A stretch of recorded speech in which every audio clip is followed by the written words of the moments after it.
Digital Delhi times.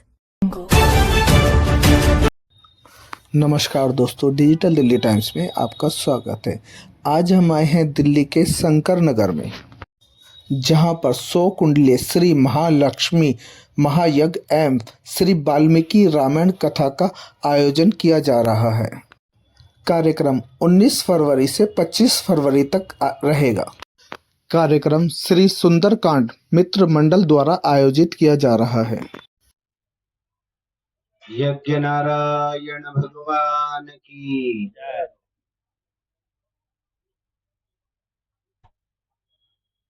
संपूर्ण विश्व में विलक्षणतम भारतवर्ष, उस भारतवर्ष की दिव्यतम राजधानी दिल्ली, उस दिल्ली के अंदर सतयुग, त्रेता और द्वापर, इन तीनों युगों का एक साथ समवाय किस रूप में हो सके, सतयुग का दर्शन कलिकाल की विषम परिस्थिति में हम लोग कैसे कर सकें, तो इस प्रश्न को सुनकर के मन में स्वतः भावना जागृत होगी कि कलिकाल की विषम परिस्थिति में सतयुग का दर्शन। बोले हाँ, जहां पर हर प्राणी अशांति के वातावरण में जी रहा हो, जहां पर हर जीव दुख को ही भोग रहा हो, उस दुख की परिस्थिति में अशांति का बीज लिए हुए और शांति की प्राप्ति के लिए ऐसे संत का अन्वेषण कर रहा हो कि जिस संत के पास में बैठ करके हमको परम शांति का अनुभव हो सके, ऐसे हमारे बीच इस विलक्षणतम महायज्ञ एवं अखिल भारतवर्षीय धर्म संघ स्वामी करपात्री फाउंडेशन नैक संस्थानों के सार्वभौम अध्यक्ष के रूप में इस कार्यक्रम की अध्यक्षता कर रहे परम श्रद्धेय वीतराग श्रोमणी दंडित स्वामी स्वामी श्री ब्रह्मानंद सरस्वती जी महाराज, उनके मन मस्तिष्क में इस दिल्ली प्रदेश के लिए ही नहीं, संपूर्ण भारतवर्ष का अभ्युदय किस प्रकार से हो सकता है और इस कलिकाल में सतयुग, त्रेता और द्वापर के पुण्य को हम लोग कैसे प्राप्त कर सकते हैं, यह विधा निश्चित रूप से महापुरुष के अंतःकरण में रही। करते करते आज वो विलक्षण समय उपस्थित हो गया। उस विलक्षणतम उस समय को प्राप्त करके आज प्रातः काल के समय में बड़ी विलक्षण कलश यात्रा मातृशक्तियों के माध्यम से, जिसमें पूरे शहर के उद्योगपति, नगरपति, जो भी अपने को सम्मानित दृष्टि से देख रहे थे, जो भगवान की सेवा शुश्रूषा चाह रहे थे, जो भगवान के इस अलौकिक यज्ञ मंडप का दर्शन करना चाह रहे थे, सबने आकर के यहाँ की आनंद की अनुभूति करी। सज्जनों, यज्ञ का मतलब है जहां पर देवताओं की पूजा की जाती हो, जहां पर महापुरुषों का आशीर्वचन प्राप्त किया जाता हो, जहां पर दान का विनिमय और दोनों चीजें प्राप्त होती हो, दान लिया भी जाता हो और दान दिया भी जाता हो, इसको यज्ञ कहा जाता है। यज्ञ बहुत सारे देश के अंदर हो रहे हैं, परंतु ये आध्यात्मिक शक्ति से संपन्न है। इसकी दूसरी विशेषता यह है कि जो हमारी सनातन धर्म, हमारी सनातन संस्कृति है, जो अनादिकाल की सनातन संस्कृति है, उससे जुड़ा हुआ ये यज्ञ है। ये हर प्राणी के अंदर मानवता का आधान करने के लिए, अर्थात देवताओं का आधान करने के लिए ये महायज्ञ ऐसी अपने विचित्र फल प्रदान करेगा कि हमारे अंतःकरण की दानवीय वृत्तियों का निरोध करके, शमन करके हम अच्छे मानव बन सकेंगे।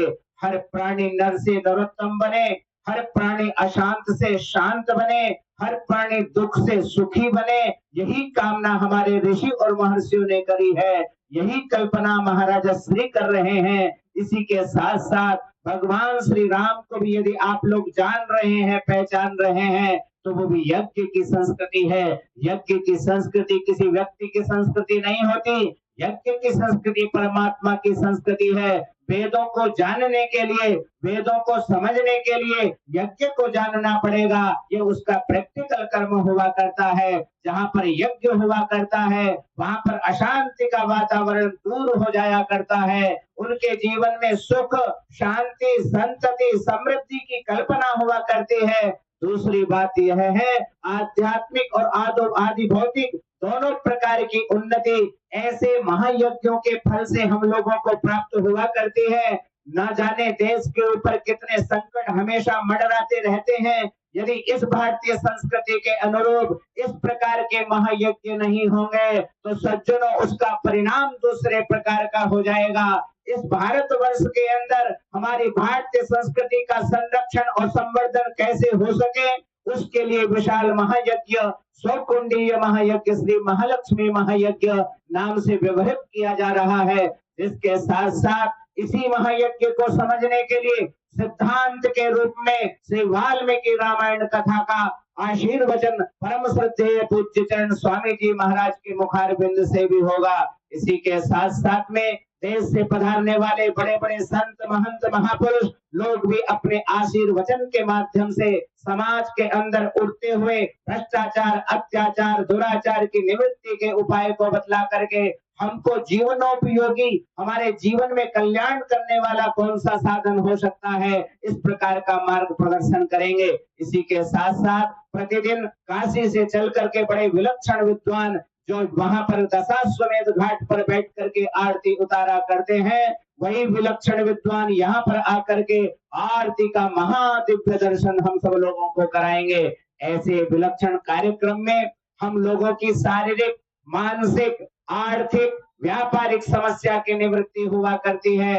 क्योंकि यदि इन समस्याओं का समाधान नहीं होगा तो भारतीय संस्कृति कमजोर हो जाएगी। भारतीय संस्कृति हमारी कमजोर नहीं रही है। इसी भारतीय संस्कृति के बल पर, इन्हीं वेदों की ऋचाओं के बल पर हम उस नरोत्तम को यहीं पर बुलाया करते थे। कुंती महारानी उदाहरण है, हमारे छोटे से ध्रुव जी महाराज उदाहरण हैं, जिन्होंने 5 वर्ष की अवस्था में उस पुरुषोत्तम को यहाँ पर बुला दिया।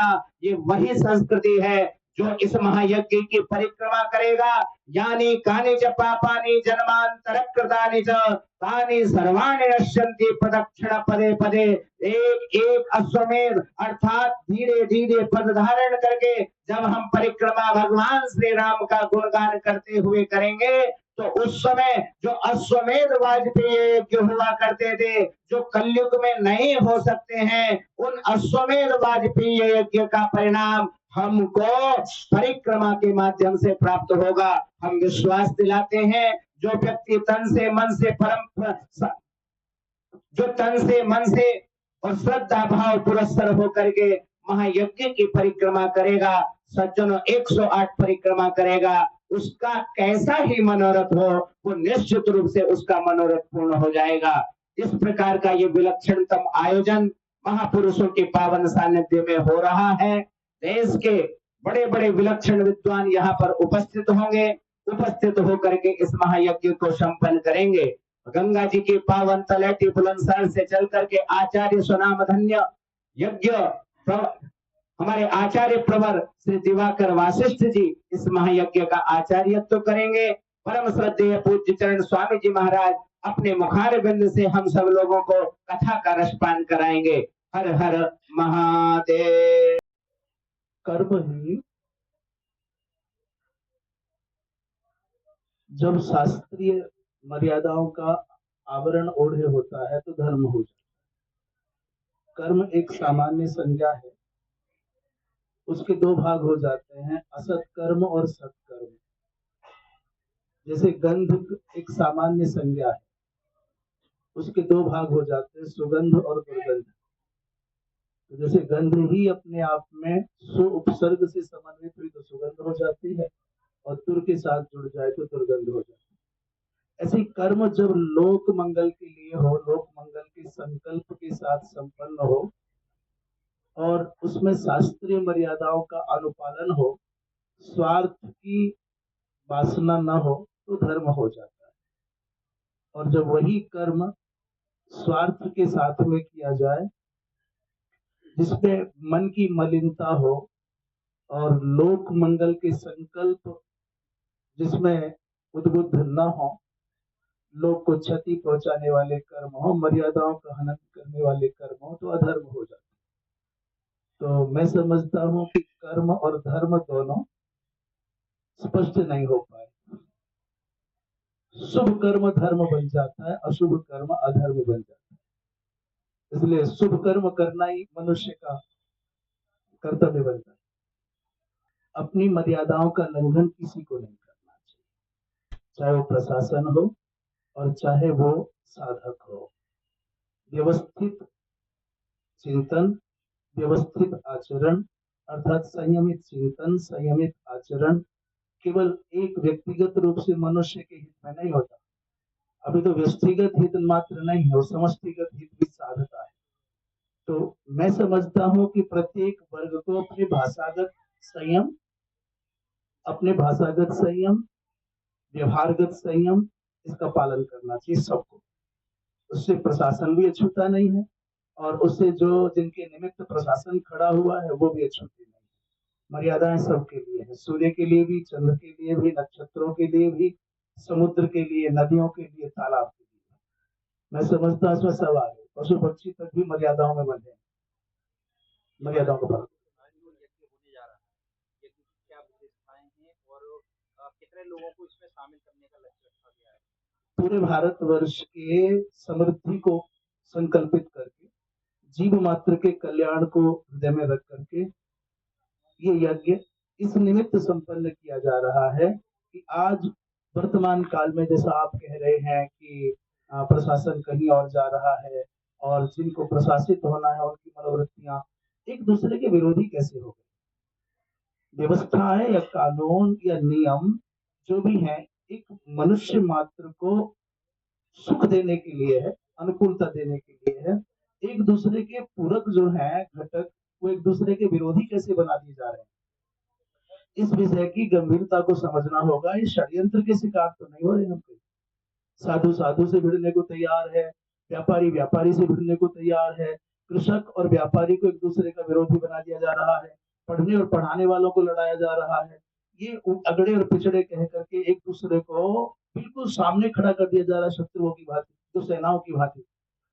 ये समझना होगा कि भारतवर्ष में रहने वाले सभी भारतीय हैं और सभी एक दूसरे के पूरक हैं, सभी एक दूसरे की उन्नति में सहभागी बनने चाहिए। ये कौन है जो षड्यंत्र करके हमको एक दूसरे के सामने खड़ा कर रहा है, ये विवेचन करना चाहिए, विचार करना चाहिए। कुछ ना कुछ गड़बड़ है। जब पता है कि एक दूसरे के हम पूरक हैं, छोटा बड़ा हो सकता है, समृद्ध और समृद्धि अर्थात धनिक और निर्धन हो सकता है, सुंदर और सुंदर हो सकता है, बड़ा छोटा हो सकता है, परंतु एक दूसरे के विरोधी नहीं हो सकते। विविधता ये संसार का सौंदर्य है। मैं कहूँ विषमता ये संसार का सौंदर्य, असमानता संसार का सौंदर्य, संसार की असुंदरता नहीं। इस दुनिया में समानता यदि भगवान को इष्ट होती तो भगवान ही एक जैसे बना देता पूरी दुनिया को। तो ये एक दूसरे के प्रति जो विरोधाभासी व्यवहार देखने में आ रहा है, आक्रामक हो जा रहे हैं, एक दूसरे को खाने के लिए दौड़ रहे हैं, एक कहीं बाहर से कुछ षड्यंत्रकारियों का कुछ प्रभाव तो अंदर नहीं आ गया है, ये ध्यान देने की बात है। उस यज्ञ का तात्पर्य यही है कि मनुष्य मात्र के चित्त में एक सामंजस्य की भावना, सद्भाव विकसित हो, सामंजस्य विकसित हो, एक दूसरे के हम पूरक बन करके, हितकारक बन करके कार्य करें, एक दूसरे के विरोधी बन करके नहीं, किसी को क्षति पहुंचाने के लिए नहीं। हमारा संकल्प है, पूज्यपाद धर्म सम्राट स्वामी श्री कृपात्री जी महाराज जिन्होंने शास्त्रों के सार को अपनी वाणी दी। शास्त्रों में वर्णन आता है कि मनुष्य को एक दूसरे के हित का चिंतन करना चाहिए। भद्रं करने भी श्रृणुयाम, हम अपने कानों से उत्तम भद्रकारक शब्द सुने, अपने नेत्रों से उत्तम भद्रकारक दृश्य देखें। उन्हीं भावों को शब्द दिया पूज्यपाद धर्म सम्राट जी महाराज ने, प्राणियों में सद्भावना हो, विश्व का कल्याण हो। हमारा भी वही भाव है, वही संकल्प है कि प्राणियों में सद्भाव हो, विश्व का कल्याण हो, धर्म की जय हो, अधर्म का नाश हो। और हम इसी संकल्प के साथ ही पवित्र यज्ञ कर रहे हैं और हमारा दृढ़ विश्वास है, इससे पूर्व के अनुभवों के आधार पर, अपने गुरुजनों के आधार पर और शास्त्रों के आधार पर, कि हम अपने संकल्प में निश्चित रूप से सार्थक उपलब्धियां प्राप्त करेंगे। यज्ञ का प्रतिदिन समय क्या रहेगा, कितने घंटे चलेगा? प्रातःकाल लगभग 7 बजे से लेकर के 12 बजे तक प्रातःकालीन सत्र में ये अनुष्ठान का क्रम है।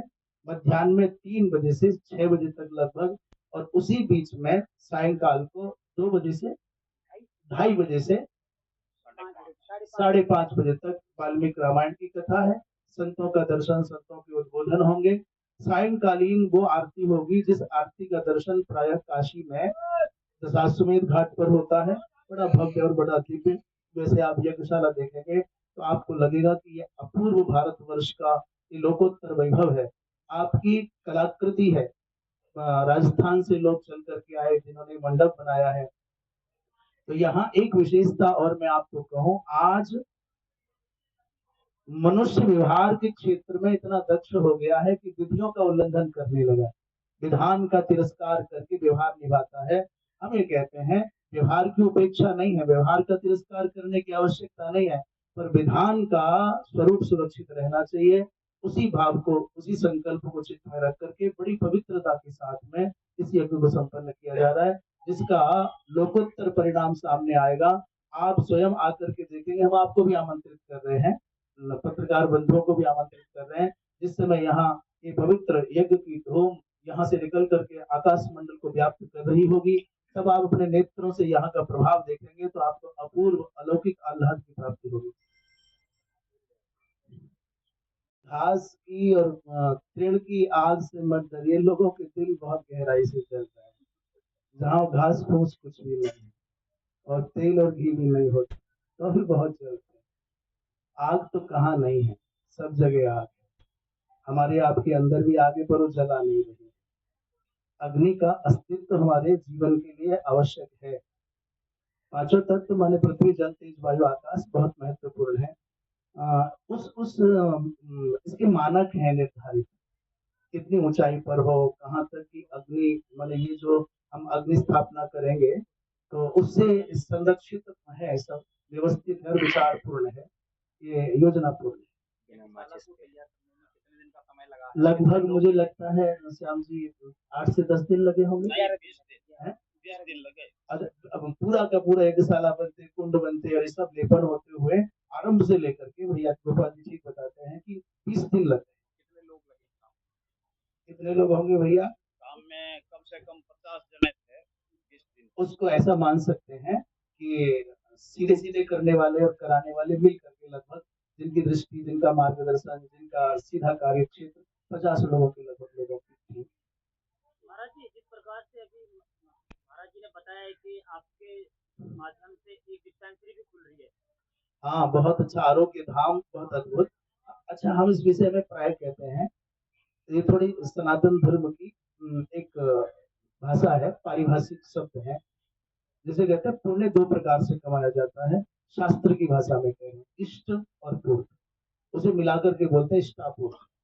तो इष्टापूर्त का तात्पर्य, इष्ट का तात्पर्य भगवान की पूजा, यज्ञ, यागादिक, और पूर्त का तात्पर्य बगीचा बनवाना, प्याऊ लगवाना, अस्पताल बनवाना, विद्यालय बनवाना, धर्मशाला बनाना, मंदिर बनाना और ये मार्ग बनाना, घाट बनवा देना। तो मैं समझता हूँ हमारा जो सुंदरकांड मित्र मंडल है, जो बड़े धर्मनिष्ठ महापुरुषों का एक संगम है, समूह है, इनके चित्त में मनुष्य मात्र का साक्षात कल्याण कैसे हो, साक्षात माने सीधे सीधे उपकृत कैसे हो समाज।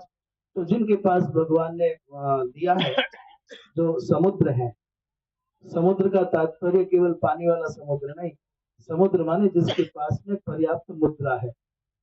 मुद्रा माने धन भगवान ने दिया है, अपनी आवश्यकताओं से अधिक जिनके पास में है ही समझ रहे हैं, उन्होंने संगठित होकर के बहुत अच्छा, हम भी लगातार जब से उसका निर्माण शुरू हुआ है, हमारी दृष्टि है, हम प्राय प्रतिवर्ष वहां आते तो जाते ही हैं।